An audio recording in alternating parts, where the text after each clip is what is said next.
Unified 911, anong matutulong namin sa'yo? Anya ti maitulong mi ken kapo. Anong may tatabang ko sa Unsay imo? akong ikatabang nimo? Ngini makadabang na misal ka no. Sa anumang wika o dialekto, may tulong na darating sa iyo.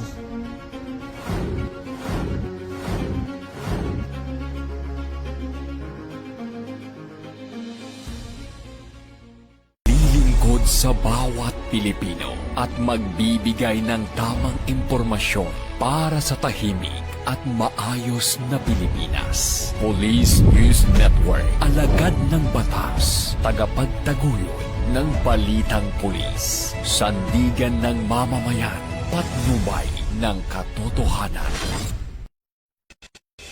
La Campo Crame, maghahatid ng pinakahuling kaganapan at nagbabagang balita. Ito ang PNN Police News Network. At ngayon, ang inyong mga tagapagbalita. Magandang araw, bagong Pilipinas. Ako ang inyong alagad ng batas, tagataguyod ng Balitang Pulis, Patrolman Julius Sam Acad. Maghatid sa inyo ng tamang balita, kwento ng pulis at serbisyo para sa mamamayan, at ito ang PNP News Online, ang pangunahing balita ng Police News Network, alagad ng batas, tagataguyod ng Balitang Pulis.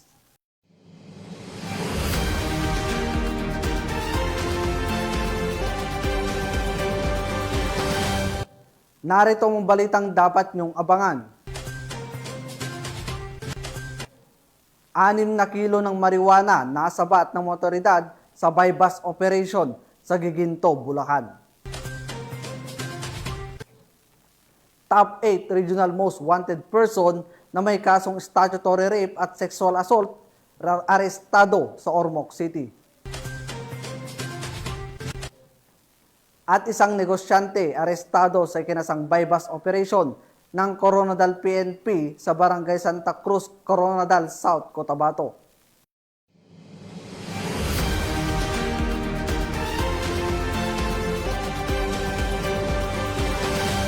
Narito ang balitang hatid ng ating PNN correspondents mula sa iba't ibang panig ng bansa.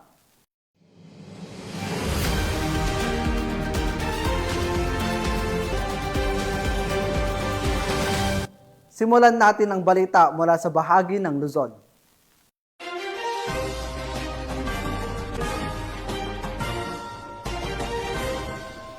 Bilang bahagi ng pinakaigting na ugnayan ng pulisya at komunidad, isang matagumpay na community outreach program ang isinagawa ng Regional Community Affairs and Development Division ng NCRPO, District Mobile Force Battalion ng MPD at RPCADO NCR sa Smoky Mountain ng Tondo, Manila.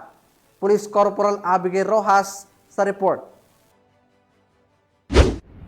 Isang makabuluhang community outreach activity ang isinagawa ng pinagsamang puwersa ng Regional Community Affairs and Development Division ng NCRPO, District Mobile Force Battalion ng Manila Police District at Regional Police Community Affairs and Development Unit ng NCR sa Smoky Mountain, Tondo, Manila ngayong ika-12 ng Oktubre taong kasalukuyan. Pinangunahan ang naturang aktibidad ni Police Captain Jamel Rinandang ng ARCAD kasama ang iba pang kapulisan na layuning maabot at mapagsilbihan ang mga residente sa pamamagitan ng iba't ibang serbisyong pangkomunidad. Maraming salamat sa residente ng Barangay 128, Tondo, Manila. Sana po ang muti naming handog ay nakatulong po na malaki sa pag-araw ng pamumuhay. Muli, maraming salamat. Kabilang sa mga isinagawang serbisyo ang libreng medical check-up gaya ng blood pressure at sugar testing upang masubaybayan ang kalusugan ng mga residente lalo na ang mga nakakatanda. Nagkaroon din ng lecture tungkol sa anti-bullying na nagbigay kaalaman sa mga kabataan kung paano maiwasan at maisusumbong ang anumang uri ng pang-aapi sa paaralan o komunidad. Bukod dito, isinagawa rin ang training sa kahandaan sa panahon ng lindol kung saan itinuro ang mga tamang hakbang upang mapanatiling ligtas ang bawat pamilya sa oras ng sakuna. Bilang bahagi rin ng programa, namahagi ang kapulisan ng libreng pagkain sa mga residente, isang simpleng paraan upang ipadama ang malasakit at presensya ng PNP sa kanilang komunidad. Lubos ang pasasalamat ng mga magulang at kabataan sa Smoky Mountain sa tulong at malasakit na hatid ng kapulisan.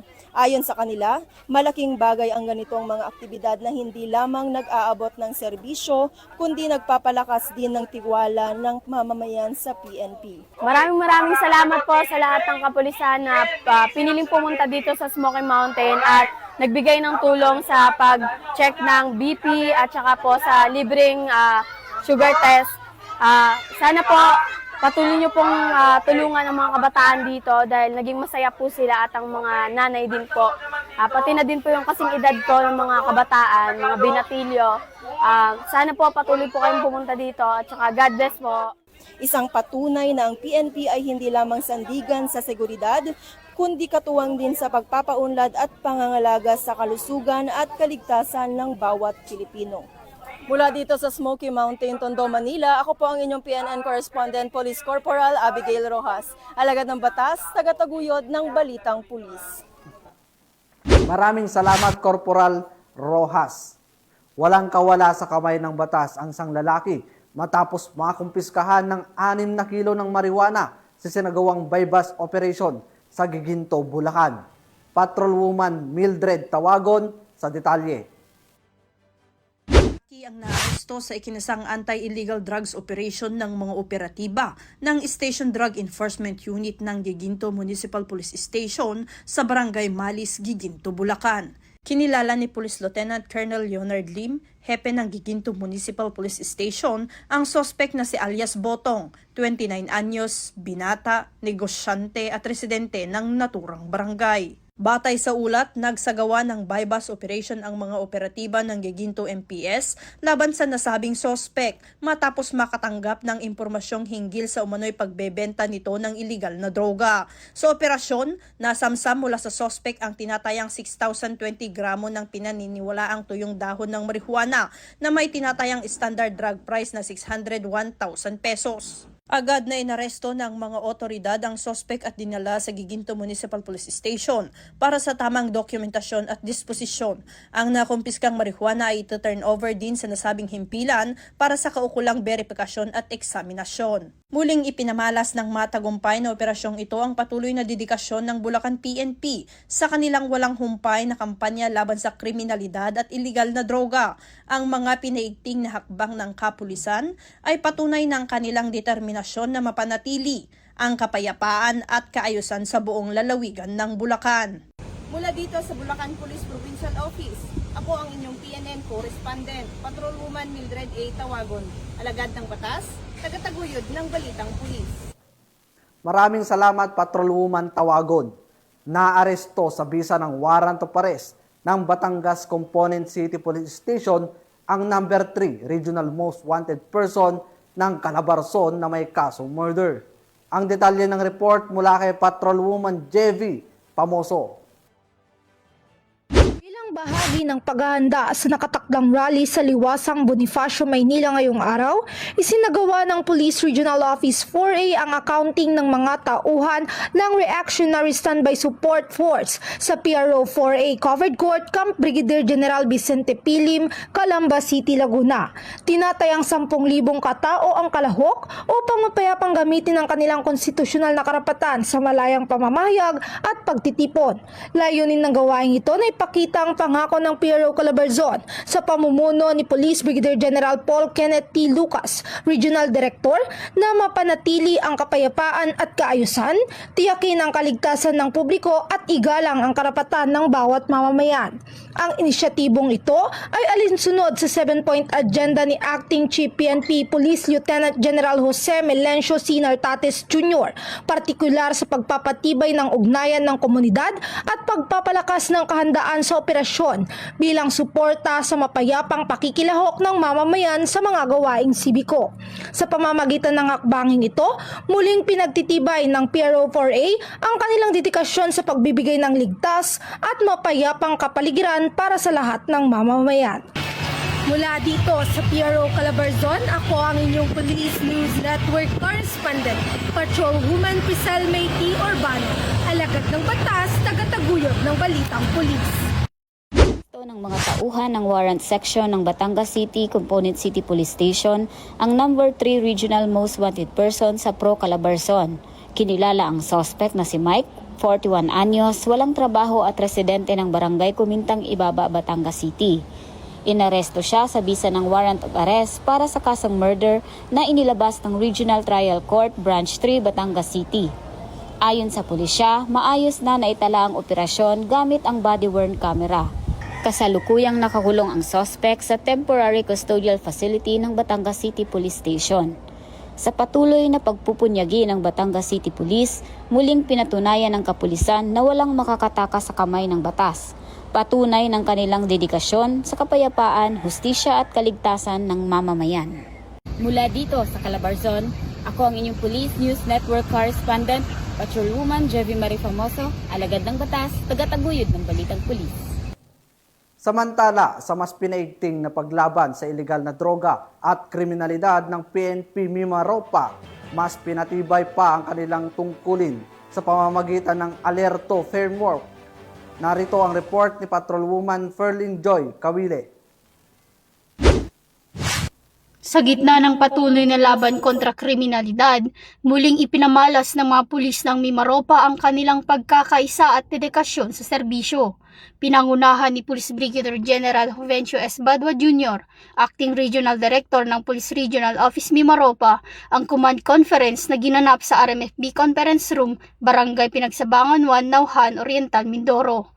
Kasama sa pagtitipon sina Police Lieutenant Colonel Edwin F. Gutang, Acting Force Commander ng RMFB Mimaropa, ang mga battalion staff officers at iba pang personal ng RMFB. Dumalo rin si Police Lieutenant Colonel Dominador D. Madrid III, Chief of Police ng Nauhan, MPS, isang patunay ng matibay na ugnayan at pagtutulungan ng mga unit ng kapulisan sa rehiyon. Sa nasabing pagpupulong, iprinesenta ni Police Brigadier General Badwa ang kanyang strategic framework na tinawag na Alerto o Enhanced Anti-Criminality and Law Enforcement through Responsive and Transformative Organization. Sa ilalim ng Alerto framework, mas pinaigting ng Mimaropa ang kanilang mga hakbang laban sa kriminalidad. Mula sa mas mabilis na pagtugon, maayos na koordinasyon, hanggang sa makabagong paraan ng pagresolba ng mga insidente. Ito ang magiging gabay sa pagpapatupad ng batas sa buong rehiyon, isang hakbang patungo sa mas responsableng, disiplinado at mapagkakatiwalaang kapulisan. Sa temang Through Adversity, We Rise, With Honor, We Prevail, ipinapakita ng Mimaropa na sa bawat hamon, mas tumatatag ang kanilang paninindigan para sa katahimikan, kaayusan at kaligtasan ng mamamayan.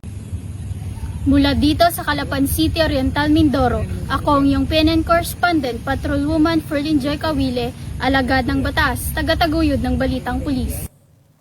Maraming salamat, Patrolwoman Kawile. Tunghayan naman natin ang balita mula sa mga bahagi ng Visayas.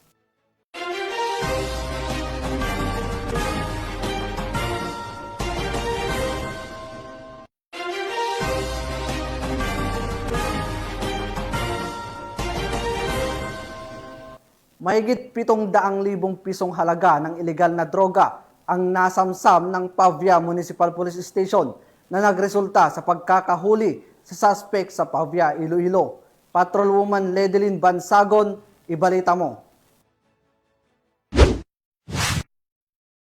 Sa pamamagitan ng pinaigting na operasyon ng mga tauhan ng Pavia Municipal Police Station, isang matagumpay na buy-bust operation ang nagresulta sa pagkakahuli ng isang hinihinilaang tulak ng droga at pagkakakumpiska ng tinatayang 748,000 pesos na halaga ng iligal na droga sa Barangay Ungka 2, Pavia, Iloilo nito lamang ika-11 ng Oktubre taong kasalukuyan. Kinilala ni Police Captain Richfield S. Presquito, Officer in charge ng Pavia MPS, ang suspect na si alias Fred, 60 taong gulang, may asawa at residente ng Barangay Lihuan, Badyangan, ngunit pansamantalang naninirahan sa Barangay Balabag, Pavia, Iloilo. Sa isinagawang operasyon ng Pavia Municipal Police Station, nasamsam mula sa kanyang tinatayang 110 na gramo ng hinilaang shabu na may kabuuang halagang 748,000 pesos batay sa standard drug price. Batay sa investigasyon ng mga pulis, kinukuha umano ng suspect ng supply ng iligal na droga mula sa Iloilo City bago ito ipamahagi sa iba't ibang lugar. Sa kasalukuyan,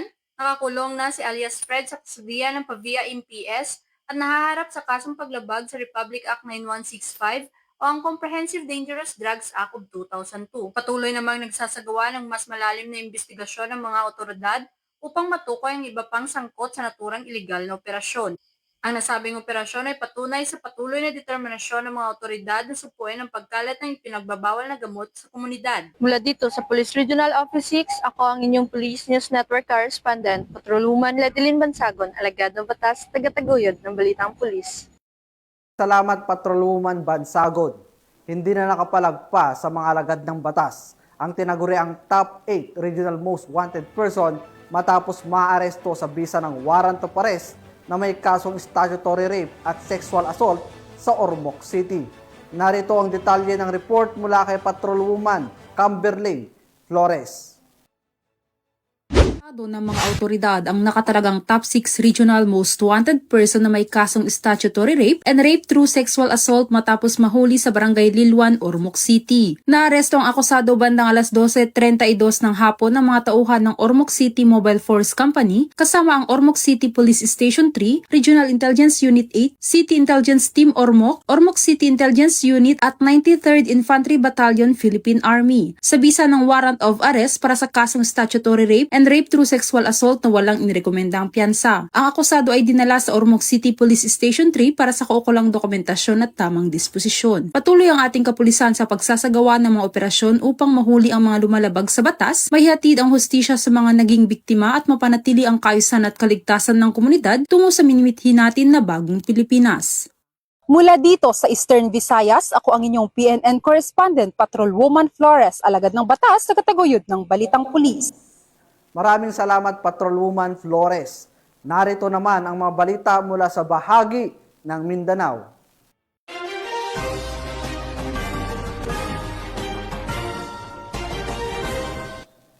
Tinatayang mahigit 300,000 pisong halaga ng shabu ang nakumpiska mula sa isang high-value individual na inulunsad ng operasyon ng mga otoridad sa Zamboanga del Norte. Patrolwoman Joyce Franco magbabalita.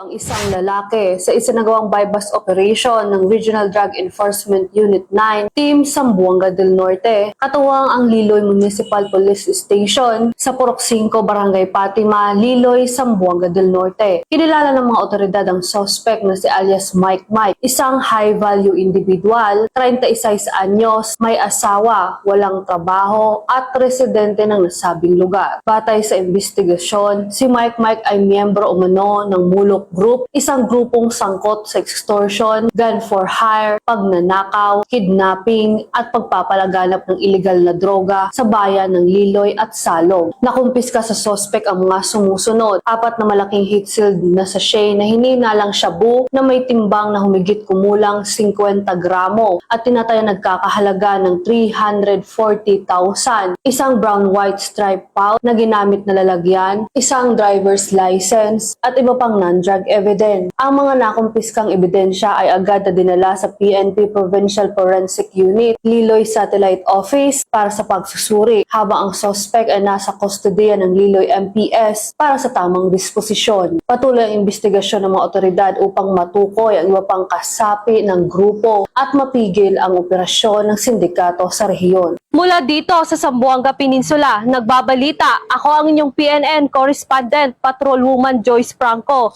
alagad ng batas, tagataguyod ng Balitang Pulis. Maraming salamat Patrolwoman Franco. Arestado ang 3 individual sa kinasang joint bypass operation ng Police Regional Office 10 sa Barangay Poblacion, Valencia City, Bukidnon. Yan ang tinutukan ni Patrolwoman Riza Sahonya.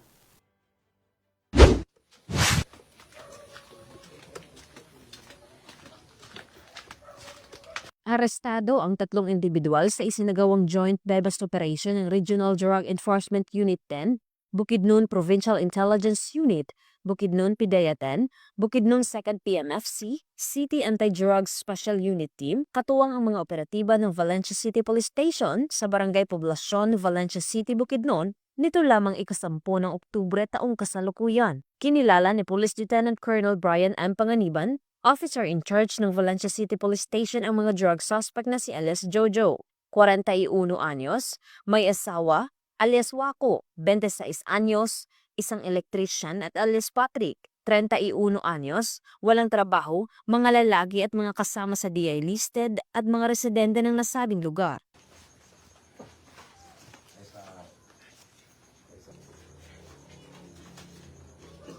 Sa ikinasang joint by-bust operation ng mga operatiba bandang alas 11 ng gabi ay nagresulta sa pagkakakumpiska ng mga pakete ng hinihinalang shabu at may standard drug price na 45,560 pesos, isang cellphone at isang 500 peso bill na ginamit bilang by-bust money.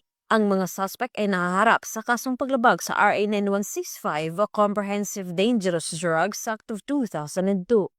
Mula dito sa Northern Mindanao, ako ang inyong Police News Network Correspondent, Patrolwoman Riza Sajonia, alagad ng batas, tagataguyod ng Balitang Pulis. Maraming salamat Patrolwoman Sajonia. 2 drug suspect ang matagumpay na nahulog sa kamay ng batas matapos makumpiskahan ng mahigit 800,000 pisong halaga ng iligal na droga sa kinasang anti-illegal drug operation sa Sitio Tunga, Davao de Oro. Yan ang tinutukan ni Patrolwoman Berna May Lapus. 2 individual ang naaresto sa sinagawang anti-illegal drug operation ng mga otoridad sa Sitio Tunga, Barangay Magnaga, Pantukan, Davao de Oro. Ang operasyon ay matagumpay na naisagawa sa koordinasyon ng iba't ibang unit ng kapulisan sa pangunguna ng mga operatiba mula sa Regional Police Drug Enforcement Unit 11. Kinilala ang mga naaresto na sina alias Boss, 35 anyos, kabilang sa listahan ng mga high-value individual, at alias Joy, 32 anyos, na kapwa residente ng Mabini, Davao de Oro. Sa isinagawang by-bust operation, nakumpiska mula sa mga suspect ang tinatayang 120 grams na hinihinalang shabu na may halagang 816,000 pesos, batay sa standard drug price. Na-recover din ang isang caliber 45 pistol, 2 bala, isang magazine, 2 improvised glass tutor na may residue, isang sling bag, coin purse, 2 cellphone, at isang Yamaha motorcycle at marked money na ginamit sa operasyon. Ang mga suspect ay kasalukuyang nakapiit at nahaharap sa kasong paglabag sa Republic Act 9165 o ang Comprehensive Dangerous Drugs Act of 2002 at Republic Act 10591 o ang Comprehensive Firearms and Ammunition Regulation Act. Ang nasabing operasyon ay bahagi ng patuloy na kampanya ng pulisyal laban sa iligal na droga na naglalayong supuin ang kalakalan ng ipinagbabawal na gamot sa rehiyon, lalo na sa mga tinaguriang high-value target. Mula dito sa Police Regional Office 11, ako ang iyong PNN Correspondent, Patrolwoman Berna May Lapus, alagad ng batas, tagataguyod ng Balitang Pulis. Maraming salamat Patrolwoman Lapus. Arestado ang isang negosyante matapos maaresto sa kinasang by-bust operation ng Coronadal PNP sa Barangay Santa Cruz, Coronadal City, South Cotabato. Patrolwoman Emilu Pedroso sa detalye. Sa isinagawang drug buy-bust operation ang isang negosyante bandang alas 7:01 ng gabi sa Purok Agan Homes, Barangay Santa Cruz sa lungsod ng Coronadal noong ika-10 ng Oktubre taong kasalukuyan. Ayon kay Police Lieutenant Colonel Peter L. Pinalgan Jr., Chief of Police ng Coronadal City Police Station, kinilala ang suspect sa alias Cody, 48 taong gulang na nagpapakilalang CEO ng Parcon Clinic and Hospital at residente ng nasabing lungsod. Nakuha mula sa suspect ang isang maliit na plastic sachet na nakasil gamit ang init na naglalaman ng hinihinalang shabu na may bigat na 0.5 grams at nagkakalaga sa standard drug price na 500 peso at isang 500 peso na perang papel na may serial number AV1435324 bilang marked money. Ang kasong paglabag sa Section 5 at 11 Article 2 ng Republic Act 9165 o Comprehensive Dangerous Drugs Act of 2002 ang nakatakdang isampa laban sa suspect. Patuloy na pinaiigting ng Coronadal City PNP katuwang ang iba pang ahensya ng gobyerno ang kampanya laban sa iligal na droga at iba pang uri ng krimen upang matiyak ang kaligtasan at seguridad ng mamamayan tungo sa mas ligtas at drug-free na rehiyon. Mula dito sa Police Regional Office 12, General Santos City, ako ang inyong Police News Correspondent, Patrolwoman Emilu Pedroso, alagad ng batas, tagataguyod ng Balitang Pulis. Maraming salamat, Patrolwoman Pedroso. Arestado ng motoridad ang isang high-value individual matapos makumpiskahan ng hininalang shabu sa kinasang bypass operation sa Barangay Bonbon, Butuan City. Ang kabuuan ng balita mula kay Patrolwoman K. Francisco.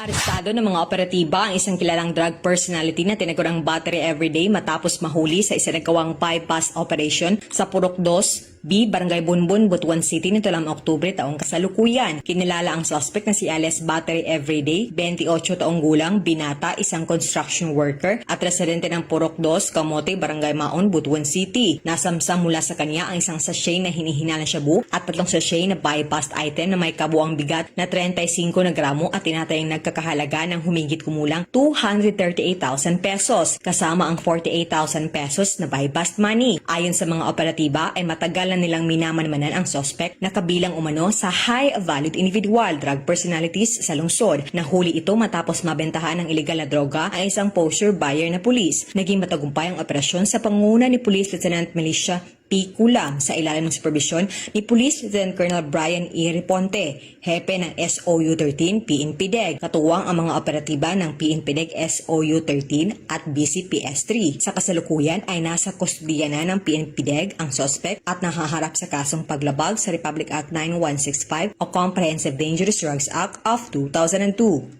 Mula rito sa rehiyon ng Caraga, ako ang inyong PNN correspondent, Patrolwoman K. Francisco, alagad ng batas, tagataguyod ng Balitang Pulis. Maraming salamat, Patrolwoman Francisco. At para sa ating huling balita, wala nang buhay ang isang babae matapos pagbabarilin ng riding in tandem sa Raha, Buayan, Maguindanao del Sur.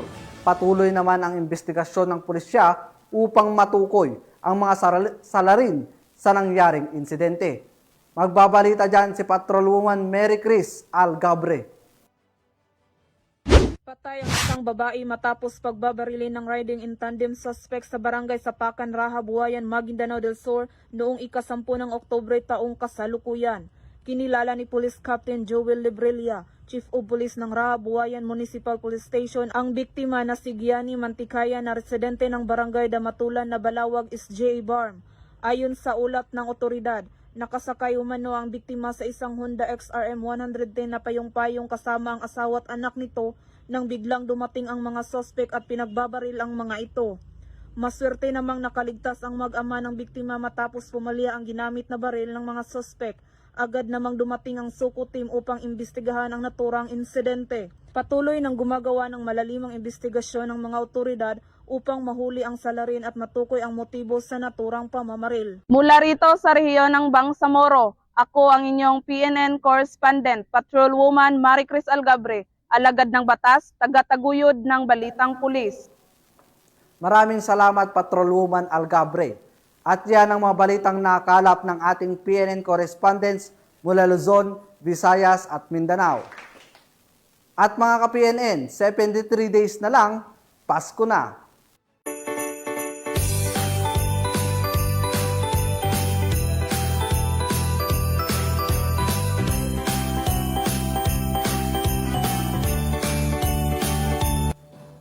Sa ngalan ng pamunuan ng Philippine National Police sa pangunguna ni Acting Chief PNP Police Lieutenant General Jose Melencio Nartates Jr. at sa pamumuno ni President Ferdinand Bongbong Marcos Jr. Kami ay maglilingkod sa bawat Pilipino at magbibigay ng tama at balansing balita bilang bagong PNP para sa bagong Pilipinas na may serbisyong mabilis, tapat at nararamdaman. Mula rito sa tanggapan ng tagapag-ugnay ng Pambansang Pulisya, ako ang inyong alagad ng batas tagataguyod ng Balitang Pulis, Patrolman Julius Sam Acad, maghahatid sa inyo ng tamang balita, kwento ng pulis at serbisyo para sa mamamayan at ito ang PNP News Online, ang pangunahing balita ng Police News Network.